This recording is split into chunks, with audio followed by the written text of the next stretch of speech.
તથા મારા વહાલા ભાઈ બહેન, આજે હું વ્યસન મુક્તિ વિશે 2-4 શબ્દ કહું તો ધ્યાનથી સાંભળવા નમ્ર વિનંતી। વિશ્વમાં દરરોજ ધૂમ્રપાનથી 14,000 જેટલા લોકોનું મૃત્યુ થાય છે। વિશ્વમાં દરરોજ તમાકુના સેવનથી આશરે 60 લાખ જેટલા લોકો મોતને ભેટે છે। વિશ્વમાં દરરોજ 5,735 અને ગુજરાતમાં 244 જેટલા નવા બાળકો વ્યસન કરતા શીખે છે। અને દુઃખની બાબત તો એ છે કે તે તેમના વડીલો પાસેથી શીખે છે।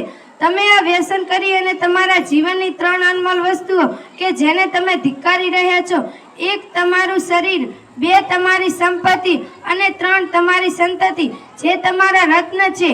આજે તમને વ્યસન છે તો કાલે તેમને પણ વ્યસન હશે અને તમે તમારી આંખ સામે કંઈ પણ નહીં કહી શકો। શું કહેશો?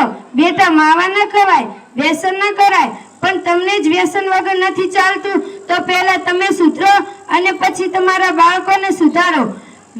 ઈસવીસન 2020ના ભવિષ્યના મત મુજબ વૈજ્ઞાનિકોને કહેવું છે કે વ્યસનથી મરતા લોકોની સંખ્યા ઇટ્સ અને જીબી કરતાં પણ વધારે હશે।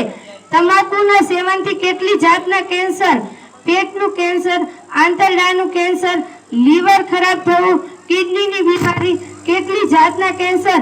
અને જો કોઈને વ્યસન હોય તો તે એમ કહેશે કે મારાથી હવે ન છૂટે। મારે કહેવું છે, 1-1.5 વર્ષનું બાળક તેની માનું ધાવણ છોડી શકે છે, તો શું તમે એક વ્યસન નહીં છોડી શકો? હું હંમેશા 2 જ વિષય પર બોલું છું, 1 બેટી બચાવો અને 2 વ્યસન છોડો।